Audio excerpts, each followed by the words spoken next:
Connection. I'm Robert Henning, Director at the Rockpile Museum, and with me again this month is Heather Rodriguez, Museum Educator. That's right. Official title.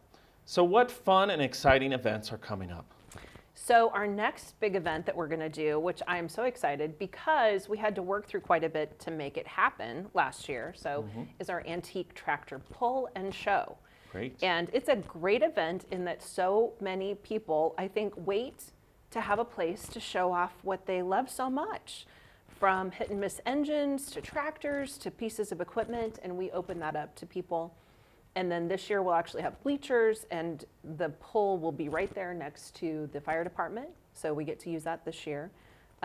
We have food, everybody comes in, the tractors are all lined up for the pull. I mean, it really is a it's a great event. It's so cool to see people bond over their pieces of equipment.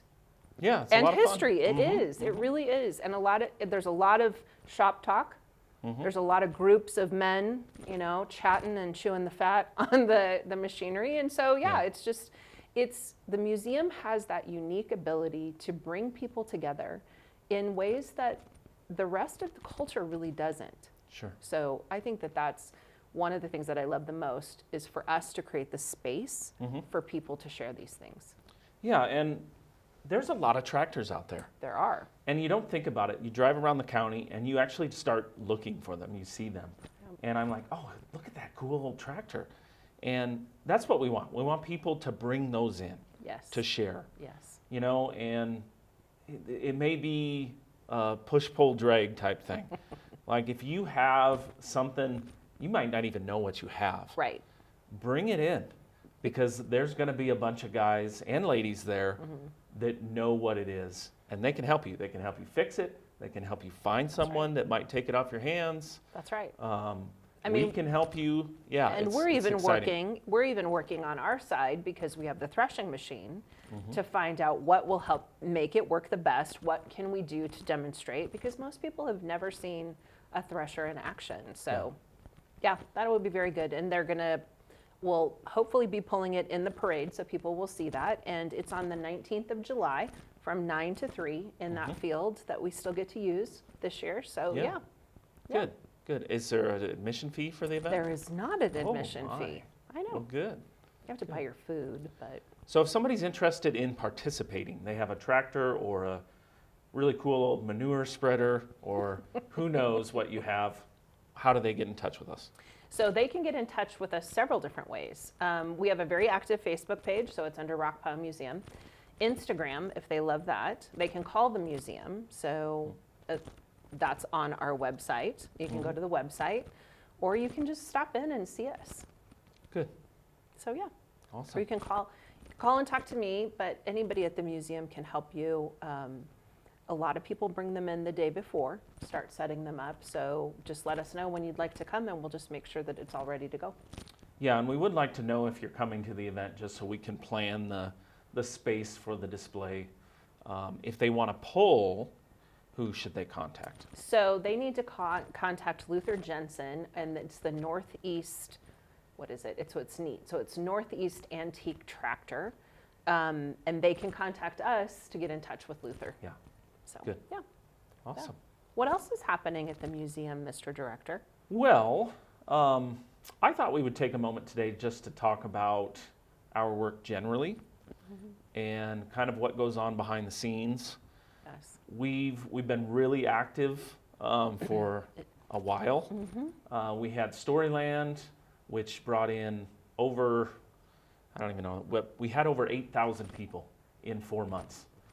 Which is amazing for us. It is. That's the highest attendance in 51 years for that span of time.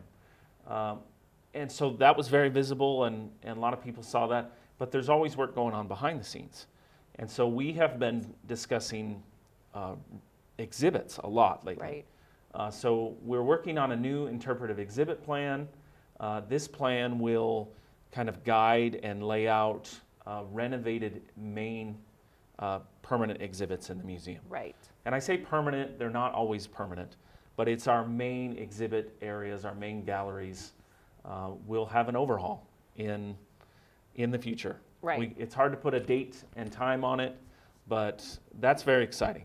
So from the front room, from the very earliest artifacts, from the fossils, all the way to more recent history, we're going to be able to create new exhibits. And this plan lays out what are the major themes, what are the major stories, what artifacts we're using, what images we're using, down to where in the building each of these stories will be told. So it's an exciting plan. Well, and incorporating elements, I think that one of the things I'd like to say is that a lot of people came to the museum because their grandkids wanted to come or their kids wanted to come. And they had self-admitted, I've lived here my entire life and I've actually never been in this museum. And so that was this wonderful draw to open up what we have. And at the same time, we had people that came that said, I haven't been here in a long time. I thought it was all the same. But when they came in and they realized, wow, I mean, there's so many different things.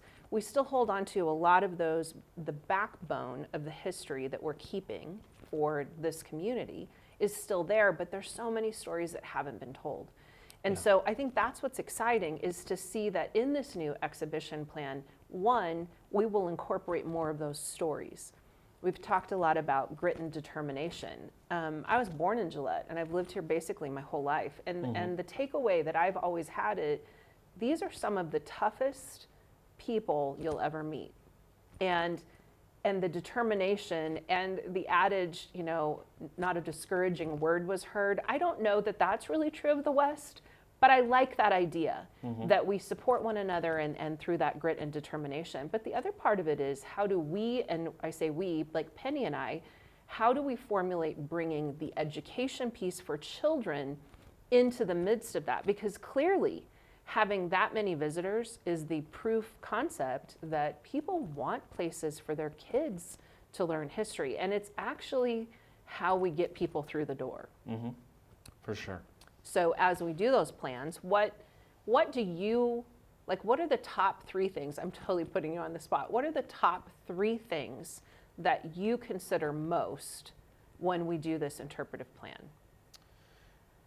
When I consider most, Your top 3. well, I think it needs to be accessible history, meaning easy for people to understand and learn. And so that's one thing is if a child can learn it, then an adult can learn it, right? So if it's whether it's media, it's video, audio, Right. or if it's hands-on and educational touch and feel, or it's more of a traditional read and learn situation, it needs to not be so complex and not so text heavy Right. that they're not gonna learn. Right. Like, you want them to be able to walk away from any particular exhibit and have an understanding of the story and the concepts, the themes we're trying to teach. And that's very, very important. And it's hard to do. It is. It's hard to do Well. with somewhat limited budget. Very much so. You can do it very easily with lots of money. I mean, let's be honest. That is very true. You can figure out very expensive ways to teach people, but we're trying to do it economically. So as historians, it's easy to slap up a whole wall full of text and say, okay, people are going to read this and they're going to learn. But that's not the case. We know visitors are not going to read it. Right. So yes, it is. That's important. Using the collection and using it well is very important. It is. Otherwise, why are we collecting and preserving all this material? We have 40,000 plus artifacts. Why? Yeah, and actually, There's got to be reason. Let's hang there for a minute. 40,000 artifacts. I don't think a lot of people realize that's what we're caring for. Not to mention, you're not including the largest accession that we had last year, which was 50,000 negatives from the news record. I actually think it might be 100,000 plus. We still don't know. We really don't know. When one of our volunteers who's doing some work in that collection comes to me and says, I scanned one folder and that folder had 300, and that was like 1 week of news record photos, 300 plus. So then you start to extrapolate, well, 52 weeks by 30 years, Yeah. I can't even run the numbers in my head. No. That's a lot. It's a- That's 90,000 plus, I think, if I'm doing the math right. It is a lot. And I guess Yeah. my point was, how do you, now I'm kind of diverting from your top three, but how do we, it's a tough job to sort through to figure out what it is that we want to exhibit. I mean, and I think the Yeah. sheer volume speaks to that. So this Yeah. isn't an easy task. No, and sometimes you start with some really cool stuff. You say, oh, we got to share this stuff. And so the exhibit builds up from the stuff.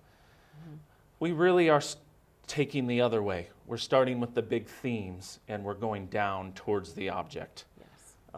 Because that is our mission. Our mission is to educate. It's not necessarily just to share cool stuff. And some museums do that. And that's fine. But we want to do it a little differently. So Yeah, no, I think a lot of people don't realize, there are some people that have been around Gillette for a long time that have a very definitive preconceived notion of what goes on at the museum, and they don't realize the amount of effort and work. One, to have 8,000 people through in 4 months there's 4 of us. So I think that people don't realize that. And then as we start to do this and just the sheer volume, the sheer breadth of this is Yeah. big. And then is. how do we work it in and how do we do it well? And then we have other things coming for next year. I Yeah. thought maybe you'd tell everybody a little bit about what we're doing next year, because it seems like a lot of people don't know what next year is. yeah, well, and that's the third thing. It's like, how do you incorporate traveling exhibits, special guests, and our own educational programs into those exhibits? So you want to think that way. When you're building and designing the exhibit, build it in a way that programming stems out of it. Yeah. So that would be my 3 of the top 100,000 things. Yeah. But next year is America's 250th. Right. And so there's sort of some planning going on in the community. It's been slow to get going. We are working on a new energy exhibit. Correct. And that's slow going as well, which will be part of the overall new exhibits. But the theme of that is to share Campbell County and the Powder River Basin's particular place in powering the nation for the past 60, 70 years, which is a fairly big story in American history that we Absolutely know it is, about. right. We know about here a lot, right? We talk about it all the time. But the rest of the country, first, has no clue where Gillette, Wyoming is, and second, doesn't realize that What all we of mean this to them. energy comes, Yeah. yes, that the things they use are powered by the uranium, coal, oil, gas that comes from the Powder River Basin.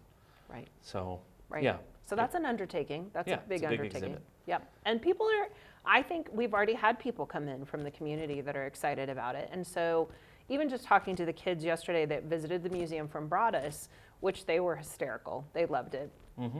But they want to drive a haul truck.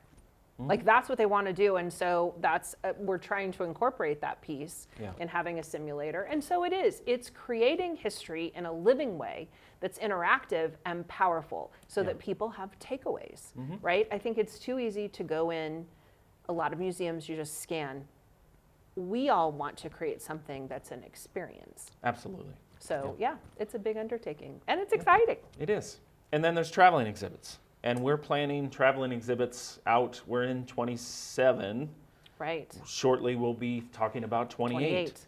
I mean, it's not that far away. So we really wanted to have Voices and Votes, Yes. Smithsonian exhibit for next year. It's been delayed due to some grant funds being cut, but we are working hard to try to find a new sponsor for that. And that is about American democracy. What better thing to discuss, for America's 250th than what is still a great experiment of democracy that we are Right. trying. We're still there. We're still working on it. We're still there. Still an experiment. But there's that. There's a And bison geared- exhibit, Okay, correct. right? Right. There's a dinosaur exhibit we're talking about. Interactive. Very exciting dinosaur exhibit. Dinosaurs. There's 100 other ideas that are out there. So Really, that's true. Lots going on. Lots behind the scenes. All of this planning is taking place. Exactly. They just think it's quiet, but they just don't know that we're feverishly working in our offices. Yes. Yep. And it all takes time and energy and effort. And so it may be a little bit quieter this year, the remainder of the year. The goal is to spend that time Knocking working out this, for next year. Knocking out this Yes. plan, Yeah, for and sure. getting all of it fleshed out. Yep, absolutely. Yeah. All right, you ready to talk about the store? Yeah. Yeah. Okay. What'd you bring? I brought, It's I brought Heather's some- bag of goodies It is. today. It's Heather's bag of goodies today. So, I grabbed like 3. This is one of my favorites because we do the Sheep Herders Festival, but one of the things that Wyoming brought to the map too were sheep wagons. And Yeah. so this is kind of this fun home on the range. And we do have visitors come from all over. And they think these things are pretty cool, and I do too, because I now have this newfound love of sheep wagons Yeah. from doing the Sheep Herders Festival. Various sizes. We have more than one size. Okay, then I brought this one, kind of related to Sheep Herders Festival also. Wendy Oskey. I don't know if a lot of people realize that she's an author, along with being a world champion dog handler. Lovely, lovely woman. And she wrote this book, and we have this in the gift shop. So one of the things that I don't know, and I said gift shop, the museum store, we have a lot of local history or local author books, and I'm not sure people realize that. So that's kind of our shtick. The thing that we're looking for is how do we keep history with people who've locally written books, and there's some great books there that are not available in other places. So I think Wendy's is, in fact, I know it's on Amazon, but we also have it in the museum store. Yep. And then I brought we have fun toys. Oh, yes. Yeah, and this one I thought was wildly appropriate. It So this is a great craft kit for kids. We have several different versions. They're all based in heritage crafts, which I love. Here's another way of doing hands-on history. And this one is the Stars and Stripes flag kit, so kids can actually build an early American flag. And they're all, Penny keeps everything very affordable. So this is like $17.95 and would be a great activity this summer when people are looking for things for their kids. This is also kind of a fan favorite. We have copies of this. This is a historical Gillette cookbook. Yep. So, and a lot of people still collect cookbooks, and I'm like, what do you want to? Well, and it's got recipes from different collecting it now. recipes from different family members. Different. There's Mrs. Fitch has a recipe in there.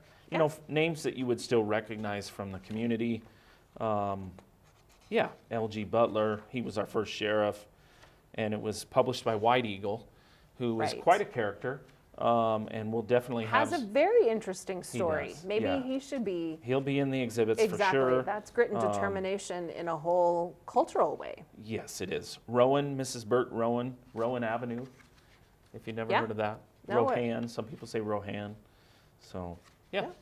Sorry, I love took that one over. No, I can tell you love it too. That's a great cookbook. Yeah. And then I brought this. We actually are developing quite the little brick portion of the museum store. And this one, it's a little covered wagon. It's a little Shenandoah wagon. It's so cute.